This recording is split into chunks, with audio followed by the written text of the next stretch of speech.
Hi, I'm Teddy Yang, and I'm going to talk about hydrogen bonding. Have you ever wondered how a water strider walks on water? Well, they use something called surface tension. Surface tension in water occurs as a result of hydrogen bonding, which causes the water molecules to stick to each other.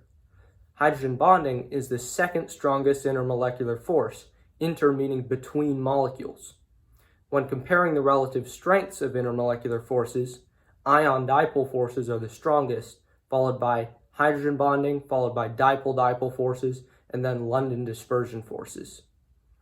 Now, hydrogen bonding is actually a very strong dipole-dipole force, which is caused by the permanent polarization of the water molecule. So if we draw the water molecule H2O, which has a bent molecular geometry and a bond angle of 104.5 degrees, we can see that the two hydrogen atoms are located on the outside and that the oxygen atom is central. This follows the trend of the most electronegative atom residing in the central position because oxygen is the second most electronegative atom after fluorine. We can see that oxygen's position on the periodic table in the top right corner that it has one of the highest electronegativities because electronegativity rises as we move up and to the right on the periodic table. This is because as we move right, the atoms gain more protons, attracting outside electrons with greater force. As we move up the periodic table, electronegativity also increases because the atoms have fewer and fewer electrons surrounding them, which shield outside electrons from being attracted as strongly. From the periodic table, we know that oxygen has a much stronger electronegativity than hydrogen. So, going back to the drawing of the water molecule, we know that oxygen is going to attract the shared electrons much more forcefully than the hydrogens will, resulting in the electrons spending more time near the oxygen and less time near the hydrogens. This creates a permanent dipole in the water molecule that allows for hydrogen bonding. One example of a hydrogen bond is when two water molecules interact. One molecule's positively charged hydrogens will be attracted to another water molecule's negatively charged oxygen.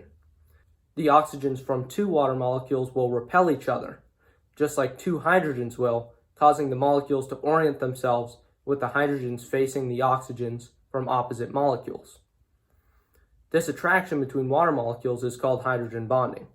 While it's not actually a bond, it's just an attraction, we call it a bond because it has a relatively strong force. It is this attraction that causes the surface tension that we see in water and that allows water molecules to stick to each other. So the hydrophobic legs of a water strider allow it to walk on water so well because the surface tension of the water combined with its legs being hydrophobic, meaning they repel water, allow it to stand on water because it is so light and because the surface tension of water is so strong. So one thing to note is that hydrogen bonding does not just have to occur between oxygen and hydrogen. It can also occur between hydrogen and nitrogen or fluorine. So nitrogen and fluorine are both very electronegative, and that allows them to act as surrogates for the oxygen in a hydrogen bond. One important thing to note is that a hydrogen that is not bonded to either a nitrogen, oxygen, or fluorine will not be able to undergo a hydrogen bond even if there is a nitrogen, oxygen, or fluorine pulling it from the outside. So some other things, hydrogen bonding is responsible for the high specific heat and high melting point of water. These are all caused by hydrogen bonds because the bonds have to be broken for water to elevate into the gaseous phase. So all of the hydrogen bonds having to be broken takes a lot of energy, which gives water a high boiling point. It also gives it a high specific heat because it takes a lot of energy to raise the temperature of water because it's difficult to break hydrogen bonds.